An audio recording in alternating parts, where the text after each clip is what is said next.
Kids Place Live. If you're just joining us, we have a very special guest today. His name is David Schiffman, PhD, of course. He is a marine conservation biologist specializing in sharks. And we're having a very fun conversation about all things sharks today.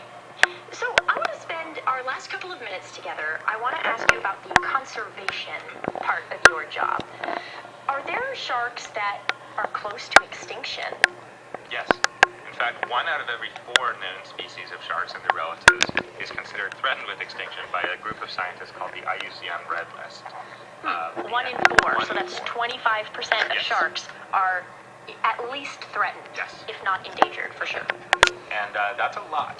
There's one of the most threatened groups of vertebrate animals. Vertebrates are those animals with the backbone. And they're also the percentage of vertebrate animals, or the lowest percentage of any group of vertebrate animals that are considered to be in good conservation shape. And that's because of overfishing, unsustainable fishing. Humans are just killing too many of them. As I mentioned earlier, sharks don't have that many babies at a time because the babies have to be born relatively big and strong.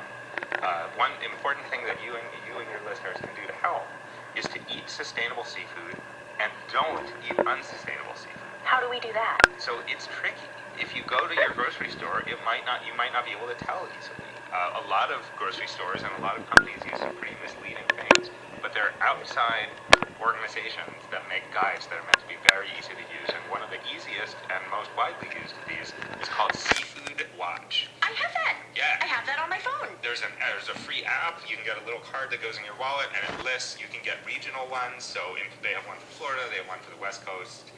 They have one for the U.S., they have one for if you're traveling, and it's a list of what seafoods you might see at your local grocery store or at a local seafood restaurant, and it's categorized as green, which means sustainable choice. Yes, you can eat these and not feel guilty. Yellow, which means it's a little bit iffy, or red, which is maybe order the chicken. So that's an important step people can take. It's also good in general to just try and reduce your carbon footprint, to use less single-use plastic. So you're saying that even if we're not ordering shark on the menu for dinner every night, if you do enjoy eating seafood, you do enjoy fish, or even oysters, clams, anything that comes from the ocean, they're all connected. Absolutely. It is absolutely all connected, and the choices you make matter. And even if you're not ordering shark, you may be ordering something that has that interacts with shark in the food chain, or you may be ordering something where the boat kills sharks in order to process something else. Oh, I see. So that's what's called bycatch. If you've ever gone fishing with your friends or family, you usually use a fishing rod. You catch one thing at a time. If it's not what you want, you can throw it back. But with the giant industrial fishing gear that's out there, the net might be miles long. Something called a long line, which is what's used to catch a lot of swordfish and some tunas. It might have tens of thousands of hooks on it. Tens of thousands. Wow. So that means you're going to catch more than just what you're trying to catch. And what that other stuff is called bycatch, and sharks are often caught as bycatch. Even if you don't eat it yourself, you may be contributing to that. But there are absolutely sustainable choices you can make. I'm not saying never eat seafood again. I'm saying try to think about the impacts that your choices have. And eating sustainable seafood is a great choice that you can make that will help. And that involves everybody in the family, I think, as well. More and more families, I think, are getting good at that and are thinking, and it's often the kids that are prompting the adults in the family to ask, well, where did this chicken come from? Where did this beef come from? You know, maybe even where did this asparagus come from if you're a very adventurous young eater. Personally, I love asparagus because after you eat asparagus, you have like a fun little after party. It makes your pee smell. Okay, I'm just going to say it. It makes your pee smell weird. I wonder where you were going with that. Yep, it's pee.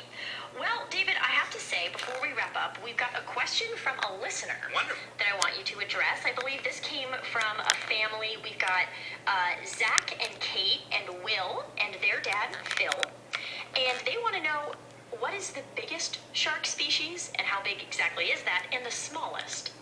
So there are more than 509 species of sharks. And again, there's a new species of shark or shark relative described by science about every 2 weeks. That is unbelievable. They vary hugely in size and shape and color and behavior and habitat. There is the biggest is the whale shark. They can grow to be about the size of a school bus. Whoa. The smallest is the dwarf lantern shark. That's about the size on from about your parent's wrist to their elbow. So maybe a foot long? Maybe a little more. Wow. But not a lot more. And there's everything in between. And some of them are striped, and some of them are spotted. There's one that's bubblegum pink in color. A shark that is bubblegum pink? Goblin sharks, which you sometimes see them, that's a deep sea species.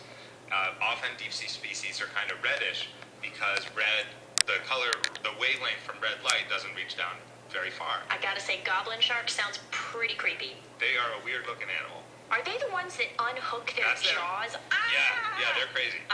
Look up goblin shark jaw on YouTube, kids. I want to fact check a shark fact that I've heard before, but I never know if it's true. David, can you tell me, is it true that sharks can continually grow their teeth back? Like if they lose a tooth, it's no big deal, they'll just grow another one? So sharks can't go to the dentist, and they don't have a fork and knife to cut their food into little pieces before they bite it. So the teeth are really, really important. If they were to lose their teeth, they'd die. So yes, many species of sharks can continuously regrow teeth, but it's not one by one, it's a whole row, sort of like a conveyor belt. So if you ever look at a shark jaw at the aquarium or a science museum or something, you can see, in addition to the main row of teeth in front, there's back and rotated back, a smaller row of teeth, and behind that is a smaller one rotated. So they move forward like a conveyor belt, and some sharks can go through thousands of teeth in their lifetime. Wow. So people ask me sometimes, like, those shark tooth necklaces I see for sale at the beach, are we killing sharks for those? No, we're not. That is a great question.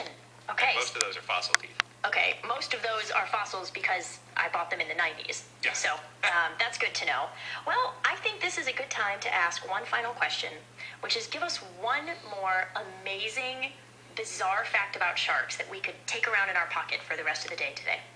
So Greenland sharks may be the longest lived vertebrate animal in the world. They might live to be over 400 years old. 400 years old? 400 years old, and they eat polar bears and reindeer. What? Polar bears are the largest predator on land, and Greenland sharks eat them. Does that mean that the Greenland sharks get out of the water and go walking on on the frozen tundra of the Arctic? That is quite a visual. But no, the polar bears and reindeer as well swim between ice floes, and sometimes they drown, and a Greenland shark might scavenge them. This feeding has never been observed directly, but I'd like to. So it might just be all scavenging. But in my professional opinion, a polar bear swimming from ice floe to ice floe would be quite vulnerable to getting slurped up from behind. Fascinating. But we don't need to worry about any of Santa's reindeer, right? No, I think that they're safe, right?